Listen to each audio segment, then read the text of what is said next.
Once this is bigger, if we were to cut the stalk, it would be able to form a couple other heads in some of these little branching sections down here.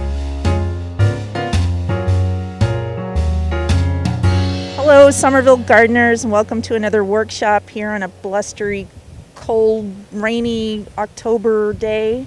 We're here with Eric from Green City Growers, who's going to bring us up to speed on what's going on in the garden and plant a few new things and harvest a few old things.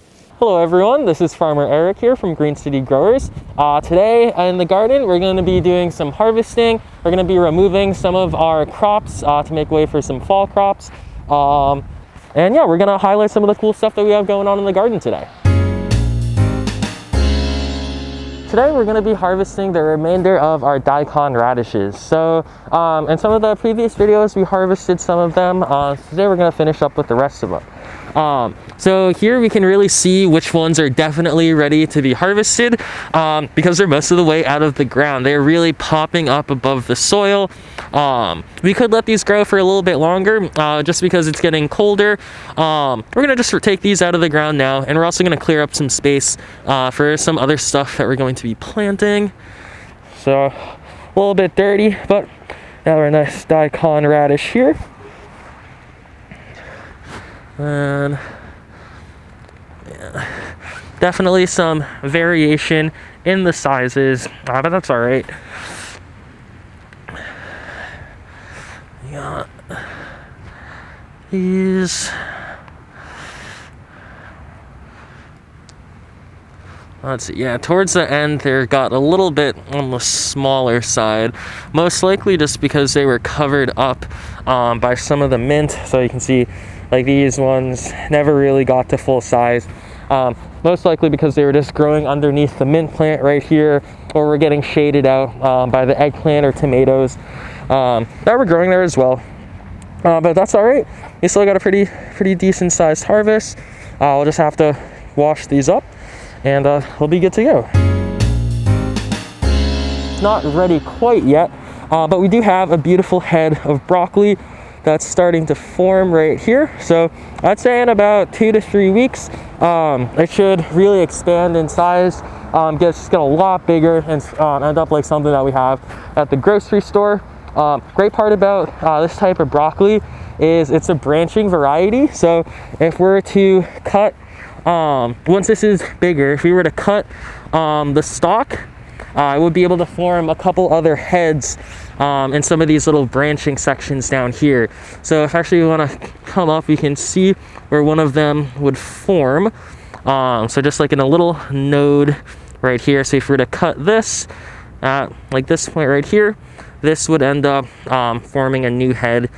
Yeah, and the broccoli plant you'd be able to get more than one harvest out of our plants, which I think is pretty cool. Also gives us a reason to keep them in the ground for a little bit longer.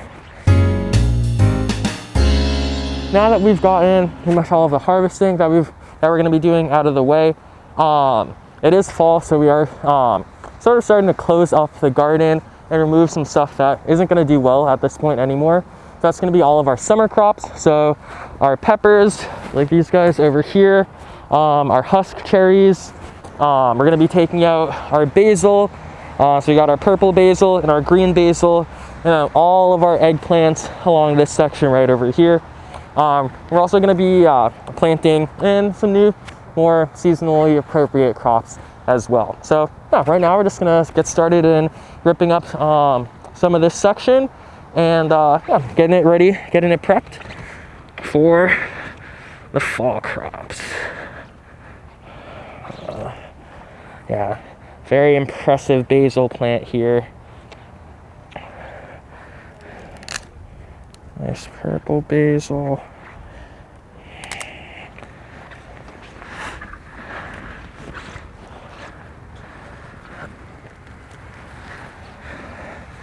Now we also have some nasturtiums that we're growing over here. These guys are pretty much all ready to come out. They attracted their aphids. There's still some aphids that are on those plants, but they've done their job for right now, so you don't have to worry about them anymore. And then our eggplants are definitely warmer weather crops. So if they do produce any more fruit, it will take a very, very long time for it to get to full size, due to the temperature and also the amount of light that the plants are getting. So if days get shorter in the fall, the amount of light that they're going to be able to receive is shorter. And some fruiting crops, need a certain amount of sunlight every day during the fruiting period to actually ripen up the fruits.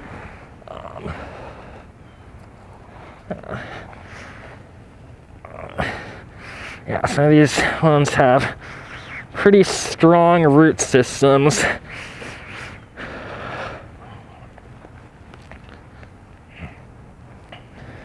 It also doesn't help that the soil is all wet right now. It makes it a little bit harder.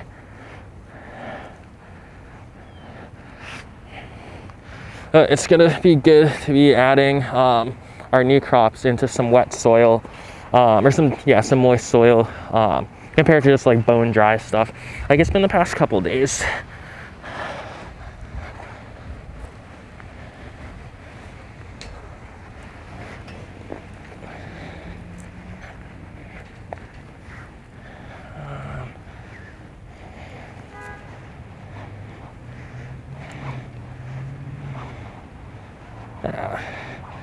So, like most, I guess like I've noticed in a couple other plants in the nightshade family, like tomatoes in particular, is they'll have a couple main, like long sort of tap roots that will shoot off from the main root system and act as like an extra anchor and an extra support for them, because they're very nutrient heavy plants. Just to be able to produce like all that fruit, they need a lot of nutrients. Also they can get pretty big in size and have pretty good sized leaves, so we'll need a lot of roots and a lot of nutrients to be able to keep that plant healthy and happy.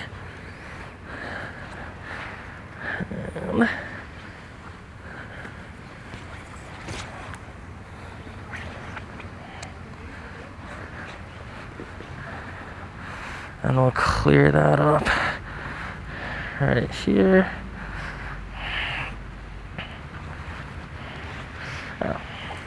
I'll just clear these out of the way later. Actually, we're gonna get rid of these beets as well. These guys have been in the ground for a while, but still haven't really gotten up to size. So we're just gonna compost these ones.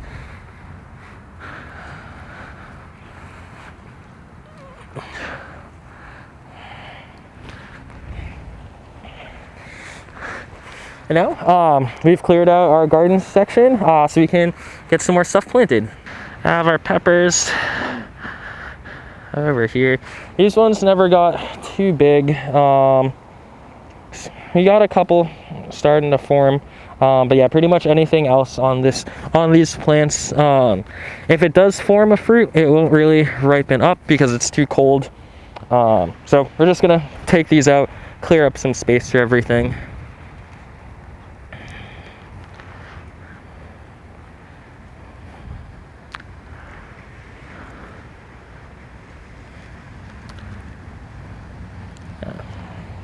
Just clear these guys out, and then last thing I'm gonna do is just reach over and get our husk cherry plant.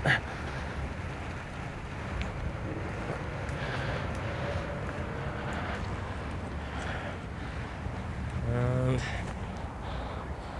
husk cherries are a great plant to be able to grow. They're great for kids. Kids love them. So they're sort of like a tomatillo. They have like this little sort of paper lantern looking outer coating, and then you peel it open. You're left with this fruit inside. I sort of think it tastes like a mix between like a cherry tomato and just the cherry itself.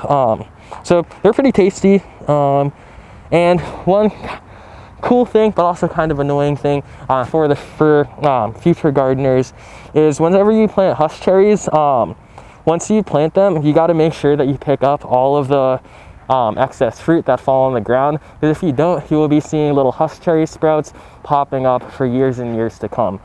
So they're great, they're very tasty, but once you plant them, they're pretty much going to be in your garden for a while. So just be aware of that. So we got these cleaned up. I'm going to pick up some of those old husk cherries. You can actually see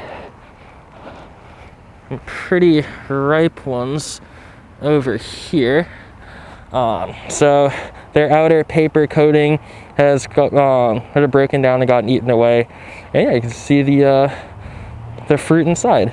So these are the ones that are gonna go to seed like very, very quickly. If we were to bury this, there'd be sprouts popping up out of the ground by next week. So we're just gonna spend some time after this just to clear those out. But yeah, besides that, everything here is looking pretty good. There was a couple aphid issues, but very, very small. So don't really have to worry about using any interventions, like any sprays or anything like that. We're just gonna smush those with our finger and clear those out that way. So today I'm gonna be planting some purple kale. So this variety is called red boar kale. Yeah, so it's gonna have nice, beautiful, like sort of purpley green leaves. So these are gonna look really nice. These ones are gonna go right along the back over there. Kale is a great plant to be able to grow during this time of the year. So when the weather gets colder, it makes the starches in the leaves convert over to sugars, so they get a little bit sweeter. It also just sort of like makes the leaves a little bit more tender as well. So kale grown in the cold tastes better than kale grown in the spring or over the summer, and the same goes for spinach as well. That same sort of principle of the sugars getting converted, or starches getting converted into sugars. So we're gonna plant some kale back there. I have some head lettuce that's just gonna go along in this section where the beans are. The beans weren't super successful, unfortunately. Only got a couple, but regardless of how much they've produced fruit-wise, they're still nitrogen fixers, so they have been adding nitrogen to this section of garden for as long as they've been in here. So we don't have to worry about adding any extra fertilizers or anything in here. And then yeah, we're gonna finish up by adding some bok choy. So I got a couple different varieties. So we got classic green bok choy, and I also have purple rosy bok choy, which I think will look really nice paired up together. So yeah, now we can get into planting. So actually, just remove these beans. And forget if I've mentioned it before, but when I remove beans, all of the nitrogen fixing bacteria is in the root system. So I don't want to be removing that from the soil. I'm just going to pinch off the stalk and leave the roots down there so they can still continue to fix that nitrogen from the air and turn it into a usable form for our plants. Yeah. So we'll just scruffle this off a bit, and yeah, we'll go with a nice staggered sort of pattern here. And these ones are already pretty moist, so we don't have to worry about loosening up their root ball too much. So these ones you can just dig a little hole, put in the ground like that, and we're good to go. And yeah, for spacing for these ones, it's okay if the leaves end up touching. So I like to do about pinky to thumb distance. So we got that. Then I'm gonna plant another one right over here, and so on. So in the similar pattern to how the beans got planted.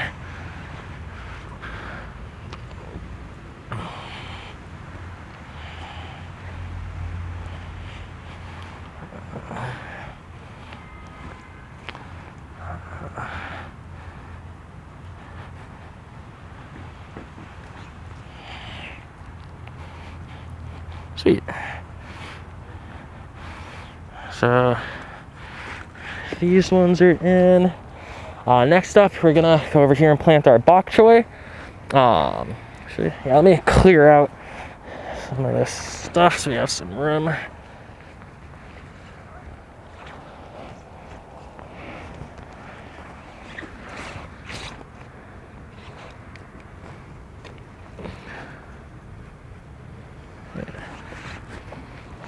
actually, our mint is gonna encroach a little bit too much on our bok choy, so we're just gonna cut a little bit of this out. And mint is an extremely hardy plant, so you don't have to worry about cutting back too much. I can guarantee that your mint will grow back. It grows like crazy. So you can cut it down. You can cut it down a decent amount. I'm just cutting it enough. I won't have to worry about it encroaching on our bok choy for at least like another 3-4 weeks or so.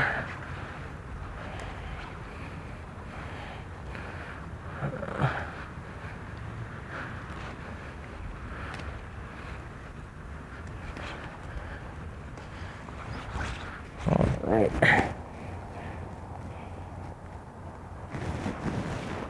Yeah. So now we have this section clear for our bok choy. And yeah, just the same pattern that I had before. I'm gonna do the purple bok choy towards the back, and then the green bok choy towards the front.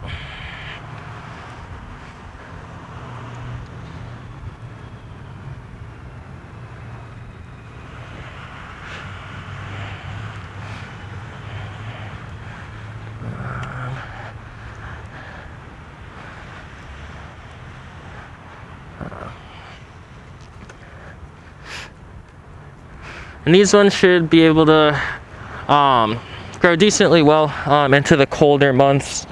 Yeah, shouldn't be too much of a problem there. See. So now we got those done. And the final thing that we're going to be planting today is our kale.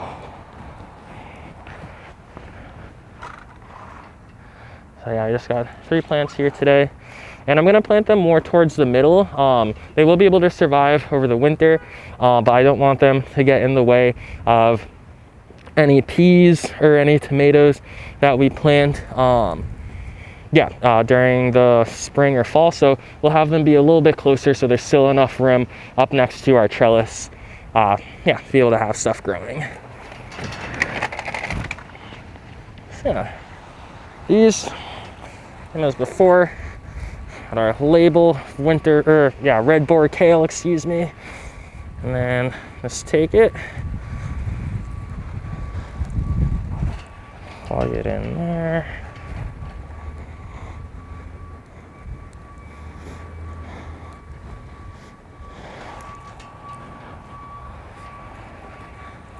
And we'll finish up with our last one.